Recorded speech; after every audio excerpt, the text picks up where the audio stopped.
Charlie, awesome to have you here. Thanks for making time to be with me and the happy engineers out there. Welcome to the show, man. Zach, I love podcasts, and I'm glad we're growing our relationship here. Thanks for having me on today. It's a pleasure. And yeah, just shameless plug for Charlie's amazing podcast, Green Building Matters. Go check that out after this. But Charlie, I think if you're open to it, there's so much about your own story, things I want to dig into, but you're also one of the global leaders when it comes to the green building industry. And I'd love to geek out and actually dive right into that and just tap into that expertise for a minute. And of course, the environmental and civil engineers are going to know more of this than people like myself who come from the mechanical engineering world. But I want to ask the kind of ignorant question, if you're willing to help me out, set the stage here. So green buildings, everything, all the acronyms that come with it, LEED and the USGBC and all of this, like just kind of give us the terms. Let's define the terms for a second. When we talk about a green building, like what are the critical elements that we need to understand to actually wrap our heads around this space and what's so important? What Sure. makes a green building green, Charlie? You know what? I'm glad you're asking it this way because sometimes I don't get asked this. Let's go back, keep it simple, so we have Yeah. our ground rules here. A green building, I think most people at first think it's energy efficient. Well, that's definitely part of it. Sure. Maybe we built the building, if it's a new building, out of some eco-friendly materials. Maybe we save water in the restrooms. Maybe we put a white roof on top of the building to reflect light and shed heat. Maybe we have bike racks outside. Maybe we have solar panels on the side. So a green building can be any of all those things, right? I think a green building, in my opinion, definitely needs to focus on energy efficiency, water efficiency first. But then there's so many other things we could do. And that's where a program, Zach, like LEED came out 22 years ago. And I said, hey, you know what? To really get a LEED certification, you have to do prerequisites, no points for Okay. it, at least these minimum items, save more energy than the current energy code you would have built to in that city. You have to save a certain amount of water in the restrooms.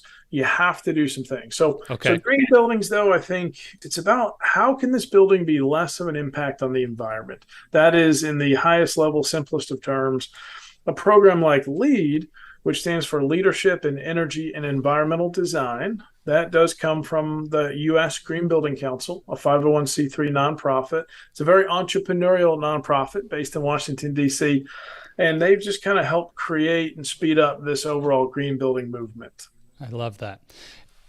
One thing that connects in my mind when you talk about this is the idea of lean manufacturing and the Toyota way. And everybody got into the tools and the specific application of 5S or Kanban or whatever. Yeah. But there's the heart behind lean. So you mentioned a couple prerequisites and must-haves that come with the certifications. But what's the actual intention and the heart behind green buildings? Sure. Lean construction, right? It's all about waste and efficiency, and I love it. I think the heart behind green buildings, because maybe later we'll talk healthy buildings. Green buildings, again, what's my building's impact on the environment? There's other programs. There's LEED. There's other programs around the world in different countries, but LEED has one out. I think it really started to force us to design, build, and later operate buildings differently.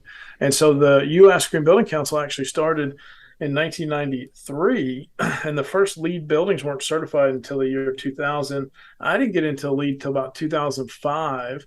I was working for a very large real estate developer, and luckily they were an early adopter of LEED, and that's where I cut my teeth on just the whole concept of green buildings, doing better what you normally would have done, code minimum, et cetera. But I think really where it came from is it's time to transform.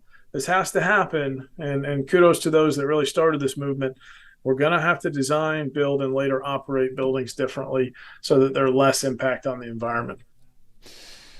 This just popped in my head as you're describing it, Charlie, and maybe you have insight to this, maybe not. But if I zoom out from green buildings from just a moment and talk about sustainability and environmental impact as a whole, where does construction and a green building rank in your mind at least, or maybe if you have any data to support this, versus other areas of environmental impact and sustainability that are being pursued globally right now? So you think about agriculture as a big one, or we think about the actual production of energy as a big one.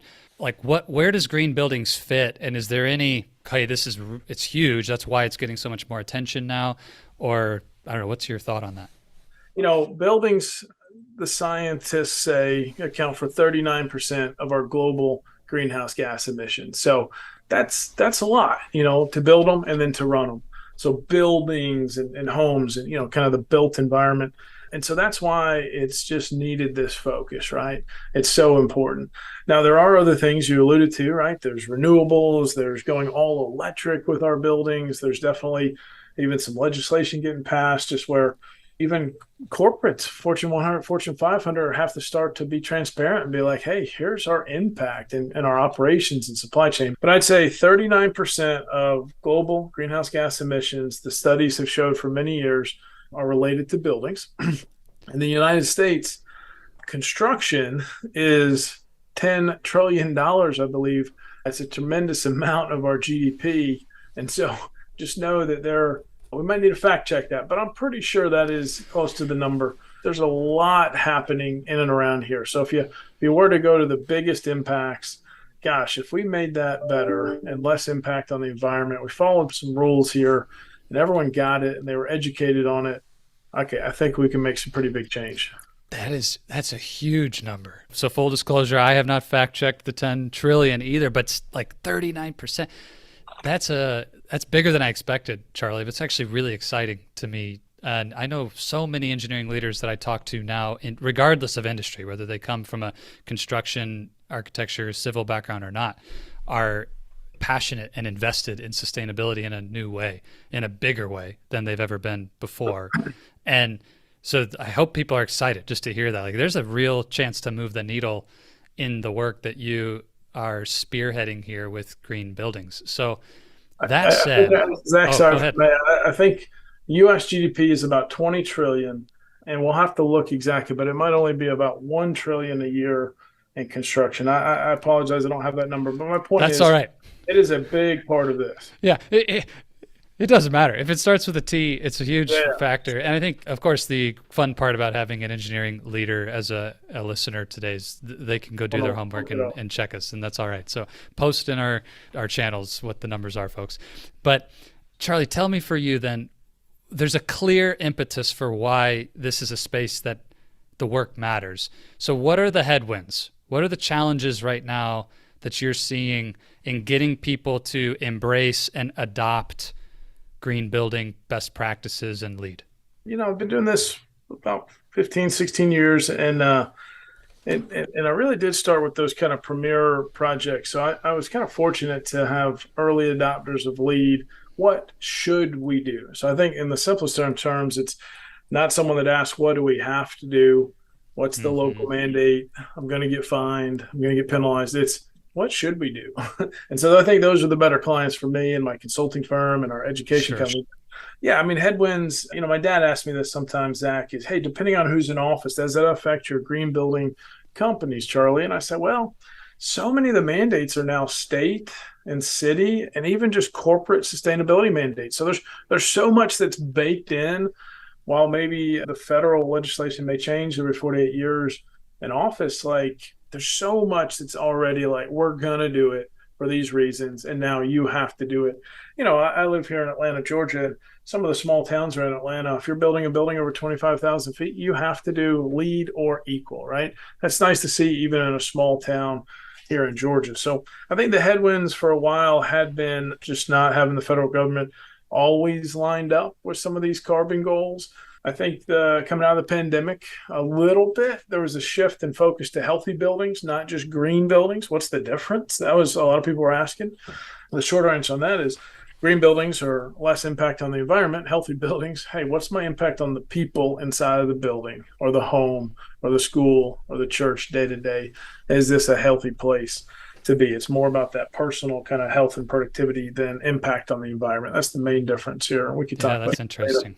But yeah, I think the headwinds are, still needs to make good business sense if you're really going to make some big change. So we oftentimes have to calculate some paybacks, or, hey, this is going to give you a market advantage, or it does line up with your corporate sustainability goals. Sometimes you got to remind a client that too. Here's where it helps with your other stakeholders. Even though we know it's right for the environment, sometimes this does have cost to it, and we have to show those paybacks. This still makes good business sense. Yeah. So those economics, what's the number one driver of ROI or payback from an organizational lens? If we just put a pure financial lens on a green building decision, what are those economics?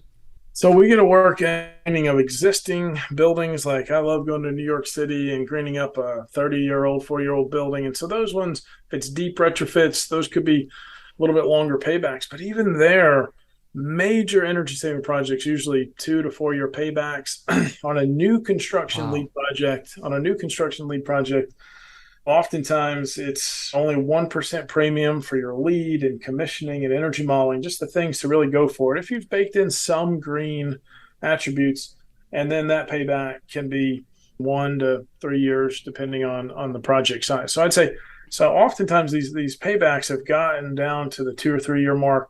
Now, I'm not talking about a very sophisticated system that's going to have longer paybacks, but just normal green building best practices. A lot of our clients won't even look at it unless it's a 2 year payback. So, picture a large office building that just hasn't changed out its toilets and urinals since the 1980s.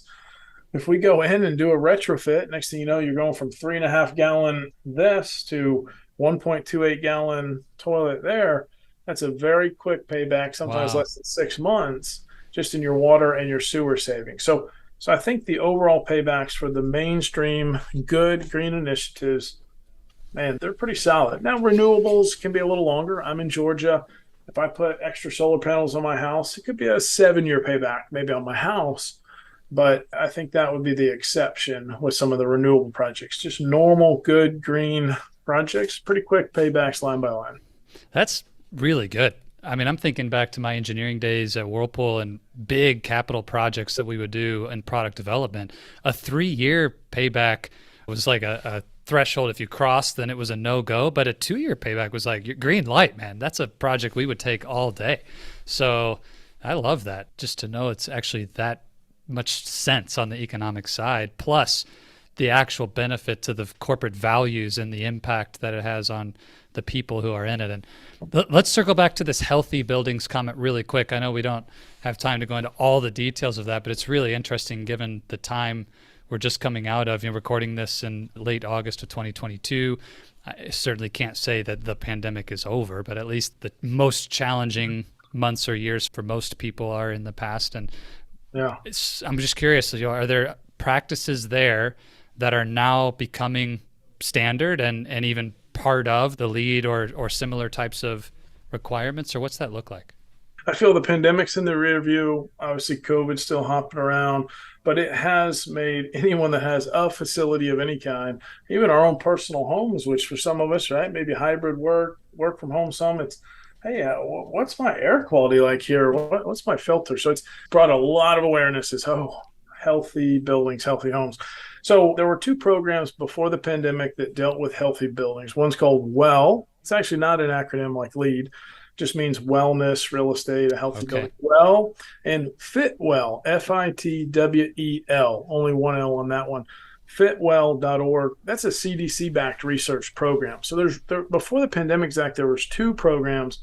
How do I get my building certified as a healthy building? Well, or Fitwell, two great programs. My companies educate about each. We also do the consulting and engineering work for each. Very good programs. Pandemic hits, and then it's like, holy cow, my phone's ringing. Charlie, how do I get my occupants back to my building? I'm trying to get these tenants Yeah. back, big Yeah. office building in some major market here in the US. And we're like, look, we need to do a healthy building certification that's going to boost someone's confidence to prove, hey, a third party looked at it and this is a healthy space. During the pandemic, what happened is each of those programs that you can get a full plaque for, like a LEED plaque, came out with a seal, kind of a quicker win. And it was all about pandemic response. And so Okay. filtration, air testing, policy on even hand washing stations, and what kind of cleaning chemicals do we use, and Mm. really going through a whole slew of what should we do for pandemic response. And so if you walk into a building and you see a seal, a sticker that says well, health, safety rated, that means that it has been approved. It's got an excellent pandemic response program. It's a healthier building.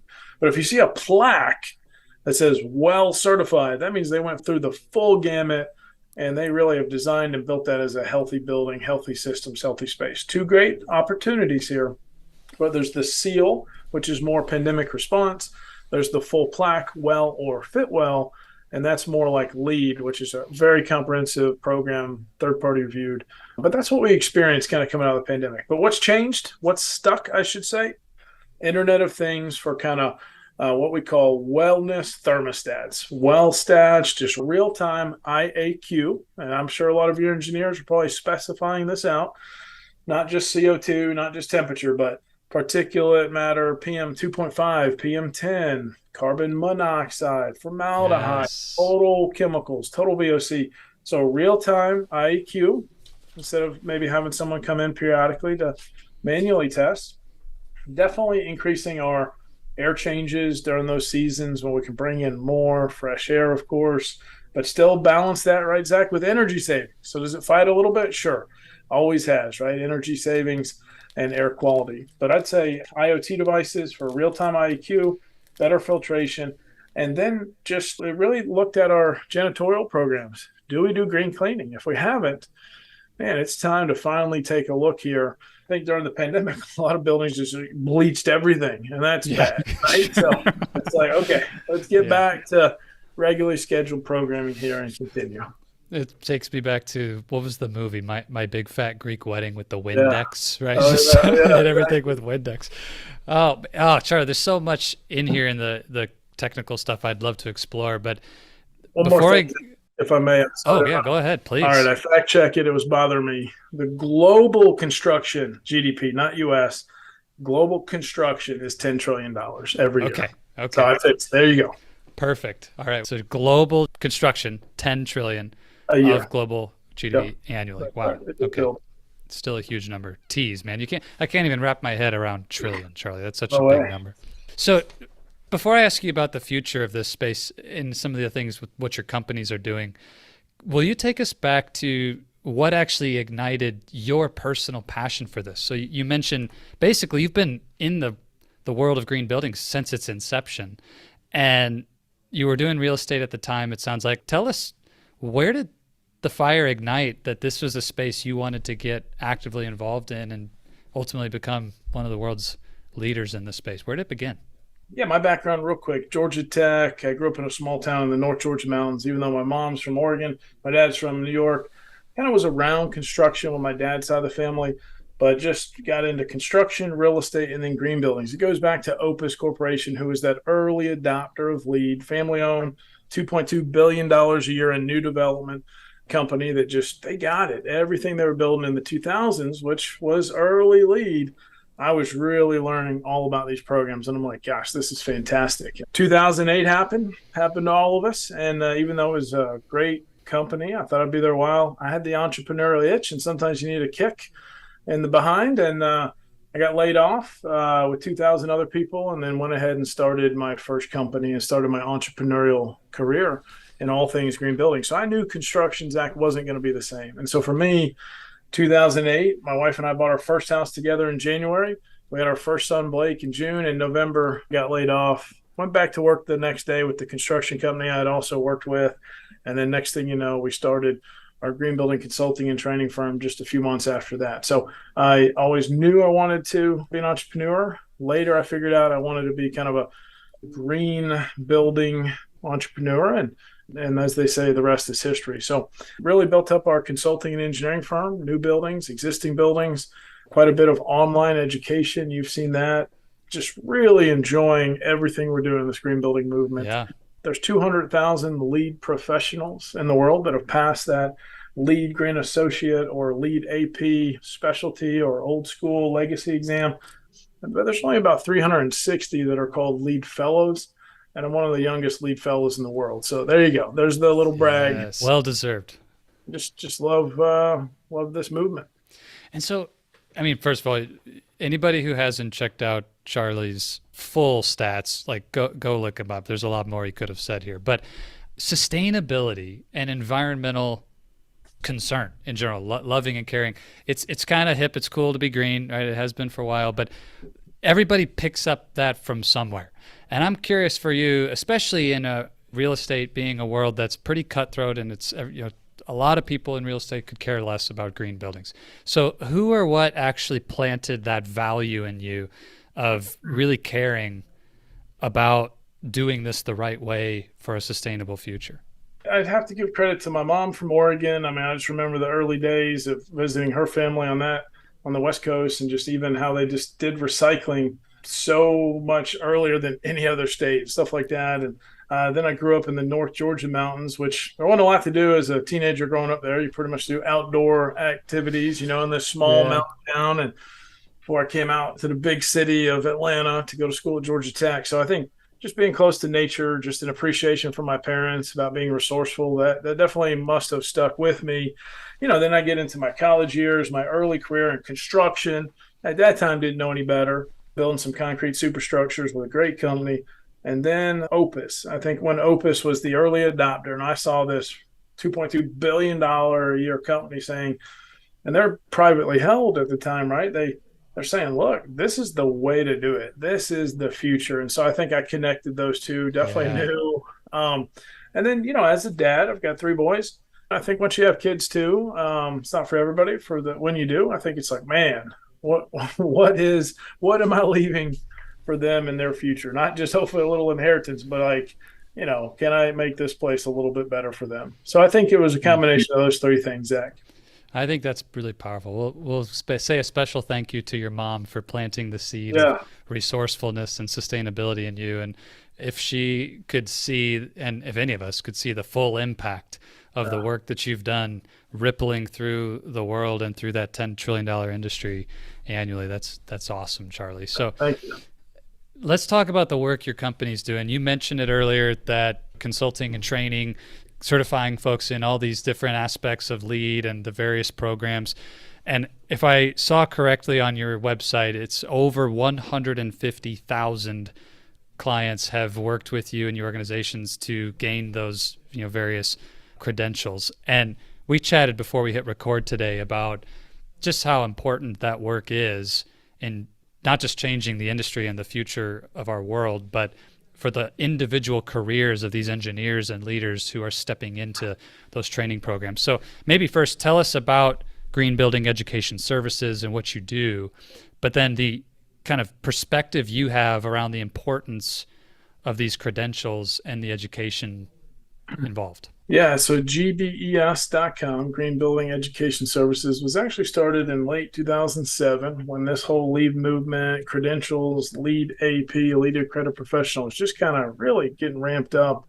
And you fast forward over these years, we've helped 150,000 people around the world just get a little confidence, get a little encouragement, get some letters after their name that you need to use it, right? It's not just about those letters, but now I have a little confidence to go into that next meeting and talk about green buildings. Maybe what would it take to work on a LEED project? Or now there's the WELL AP, just as one other example, the healthy building, now WELL Accredited Professional, that credential. But I guess the highlight for me is I never knew I'd like to teach as much as I do. I love doing a 1-day crash course, 7-8 hours. Let me give you all the secret tips. Here's what you need to know to pass the exam. Because it's nerve-wracking to have to study, maybe especially if you've already been a professional for a little while, right? Sure. I definitely admire high school and college students coming out, taking their LEED exams to really be competitive in the marketplace. It's amazing. But I think if you haven't taken a computer-based exam that really, this is going to help your career here in some way, it's a little intimidating. So, one of our kind of unwritten core values at our education company, we have a whole team around it, Zach, just an incredible team, is encouragement. It's like, hey, Zach, you got this. We've helped a lot of people pass this exam. Watch out for this. Hey, do you learn best by reading? Here's a searchable study guide. Read that. Do you learn best by listening? Here's some MP3s. But no matter what, take the practice test. They're just like the real exam. I think just in life, everybody needs a little more encouragement. So I think that's been one of our secrets to success as an online education company. We do in-person classes as well, but that reach, there's nothing better than earlier this year, I went to the Green Build conference in Europe. and it was in Munich. Talk about a lot of fun, traveling more post-pandemic, and people are coming up to me, Zach, hugging my neck I've never met in my life, saying, "Hey, I love your podcast. I love your webinars. You've helped me with my credential. That helped me do this in my career." That's pretty fulfilling. Oh, man. So you don't know this, but I'll tell you now that the one word that I anchor my life's legacy around is encouragement. And my company name is Oasis of Courage for a reason. And for those who've worked with us, know more about the history there. I won't go into all of it now, but that makes me so happy to hear that encouragement is part of what you all do. You touched on this, and I think it's good. Anybody who's listened to me or has coached with me knows one of the things I say a lot is that knowledge is not power. We only got half the story when we heard that quote that knowledge is power, because knowledge by itself is not power. You can learn a lot of things and have no power if you don't use the knowledge. And you mentioned it as well. And it's not uncommon for me to tell my clients that you do not have a certification problem or need another degree. You've already got your PhD and your MBA and it's like you've got enough letters. We need to implement what you know. But at the same time, there's places where it's essential to close a gap around a credential to open doors in your career. And I just want to hear your experience with this.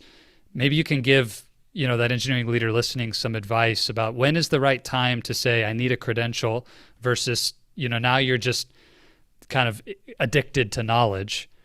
And then once you get a credential, how do you actually create value from it? How do you use that to advance?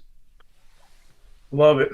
Great just discussion around this. Because out of all those lead professionals we've helped train, not everyone actually gets to work on a lead project. So we actually have a separate what we call project immersion class, where it's like, hey, if you've not really worked on a project, we're going to assign you, we're going to put you on a project and literally show you under the hood how this is going to work. So you're right. We're really good at what do you need to know to pass the exam? And then when you come over here, now what are those skills and templates? And hey, here's how you would run a meeting if you're on a green building project. So it's even forcing educators like us that have been doing this a long time. We realize there is this need for the hands-on side of it too.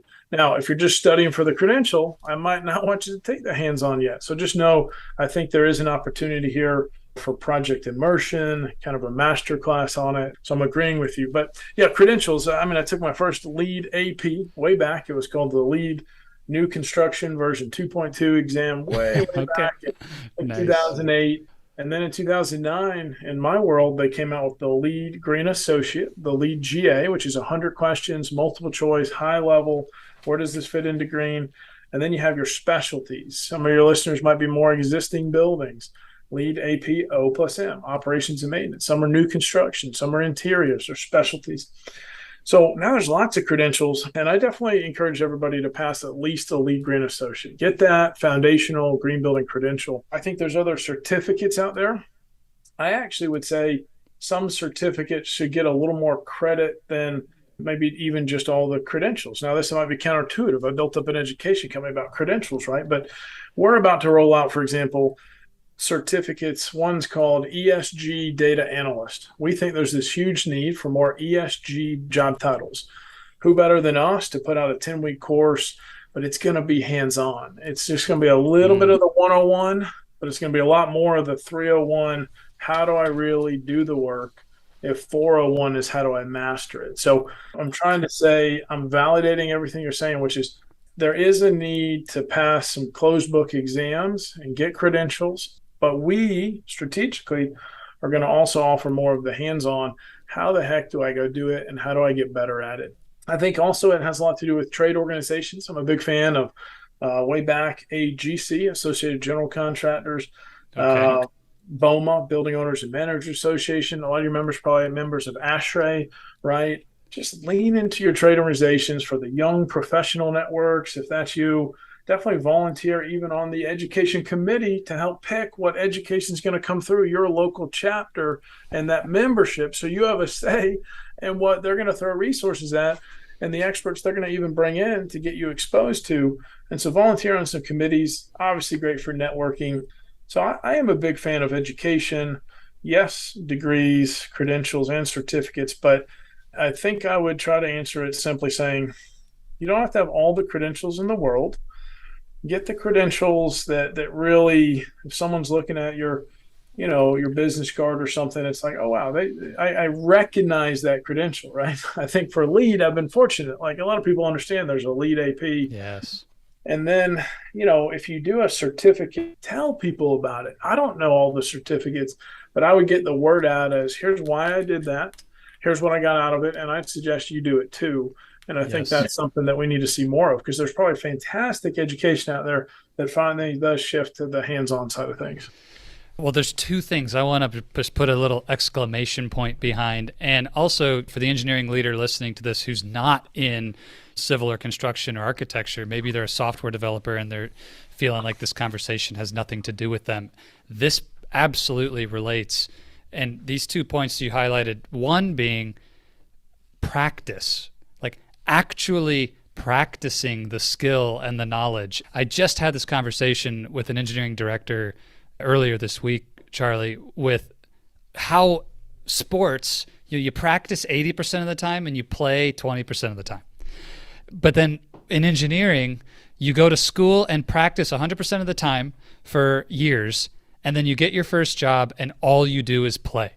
There's no more practice. It's like you learn everything in game time. And that's why the failures hurt so much more because you don't actually get that chance to go take batting practice, or whatever the proverbial practice time would be. So I love that your organization is providing that. And my challenge to every engineering leader listening is like, where can you go get some practice? Don't just get the letters after your name. Go get some reps. Go actually get in an environment where you can practice this so that when you do have game day in your career, you're not stumbling over doing it for the first time. So, I mean, I don't know if you have anything else you'd add to that, but it's such an important point. Man, what a great analogy. No, and I think, try not to wait. There are places you hear volunteer, or even if you're at a firm and you're not assigned to the lead projects, you know what? Go ask your colleague who is like, hey, I'm caught up on some other stuff. Man, I just got a few questions. Can I look at your scorecard? Can I pick your brain on Yes. that? And so just don't wait for it to be assigned to you. Don't wait for the reps to be assigned to you is all I'd add to what you just said. But Yeah. fantastic analogy. Yeah, it's so good.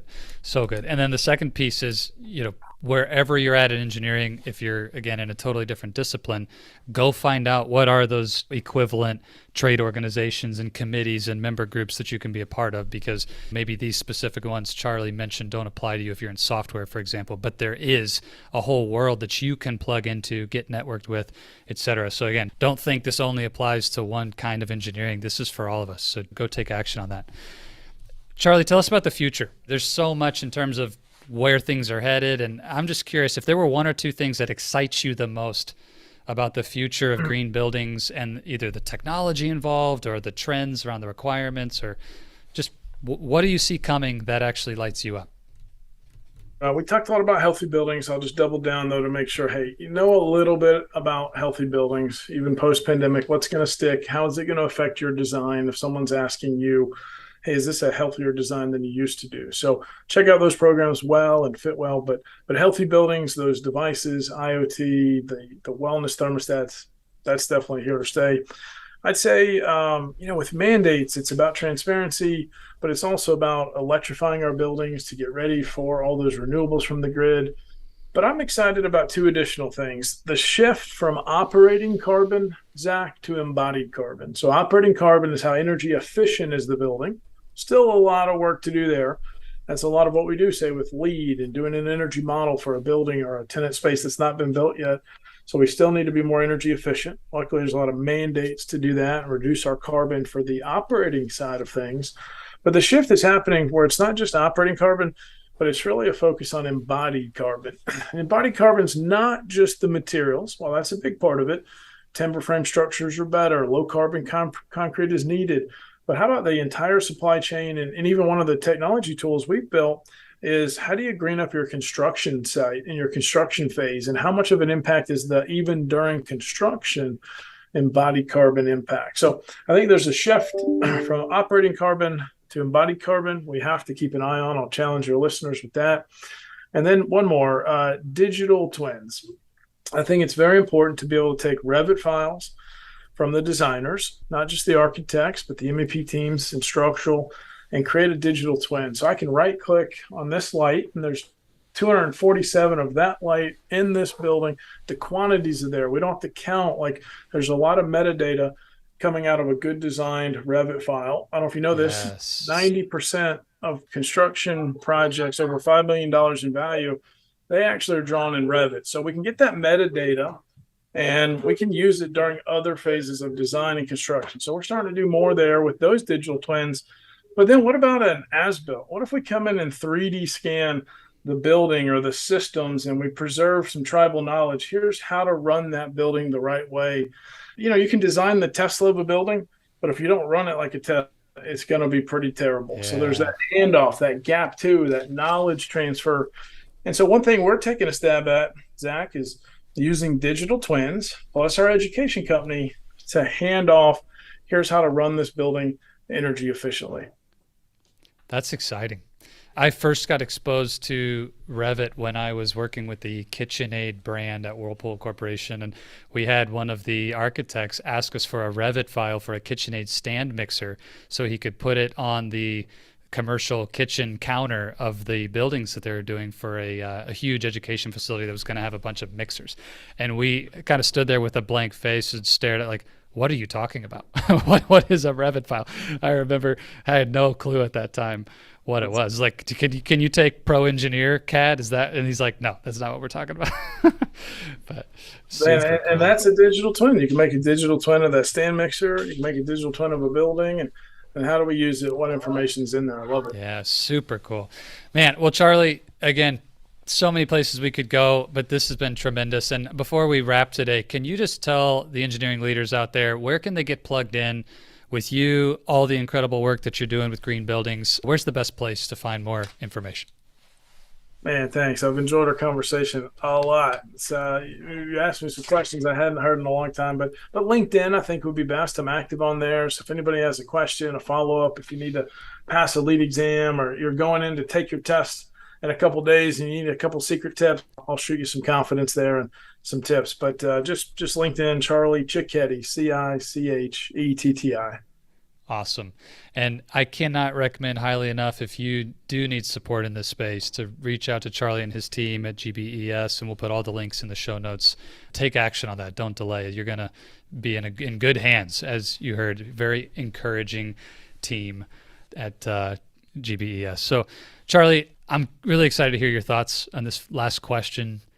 We always end here. Great coaching. And I know you in education and training and as a coach yourself do this all the time. But we know that great questions come before great answers. Questions lead, answers follow. And the engineering leader who's been listening to this is looking for better answers in their life. Maybe it's career advancement and growth, things going on in their world. What would be for you the best question that you would lead somebody with coming out of this chat today? I'll give you a super quick fun one, then I'll give you a direct one. So first, what's on your bucket list? That's something I really love to talk to people about. Hey, what's just an experience, a trip? Just who knows? What's on your bucket list? But I would ask this question also. I would say, what do you want for this season? See, time is measured in two ways, Chronos and Kairos. And Chronos could be minutes, hours, days, weeks, months, years. Chronos, that's what we're all used to. But Kairos is seasons, a season of opportunity. A season could be a month, could be the next 3 months, could be like 6 months. But what do you want for this next season? That's awesome. Really powerful concept in thinking about time differently. We could have a whole nother episode just I about know, Kairos time. Oh, Charlie, thank you for taking us there. What a powerful question. I can't thank you enough for the time today, both Chronos and Kairos, that you've dedicated to me and to the listeners, just sharing tremendous knowledge. And Charlie, I want to just acknowledge you for the impact that you are having and will continue to have in the world, and leaving that legacy for your boys and for all of us who want to enjoy a greener future. So thank you so much for that. And it's been an awesome pleasure to meet you and spend the time together today. Thank you, Zach. Keep up the great work, man. This is amazing. Hello, my friend. Zach White here again. And I wanted to let you know that's all we've got for this episode of the Happy Engineer podcast. thank you so much for investing your time with me today. It is an absolute pleasure to be able to bring you this content. Just as a reminder, it would be amazing if you would subscribe and share this episode with any other engineers you know who may benefit from this. And if you're like me, I hope that you'll take some notes and, more importantly, take action. In our audio version of the podcast on Apple Podcasts and any place that you go to find podcasts, there's a little more content from me about this episode in the debrief. If you really want to hear about how to put this into action, I'd encourage you to go grab that.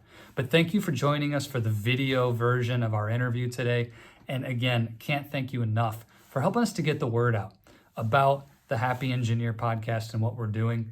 If there's any way we can serve you, would love to do that. Go find us at oasisofcourage.com or reach out to me on social media at Oasis of Courage. And don't forget again to subscribe and click the bell to have notifications of upcoming releases of new episodes of the podcast. As always, I want to leave you with this. If you stay in your comfort zone, you're not going to grow. So let's crush comfort, create courage, and let's do this.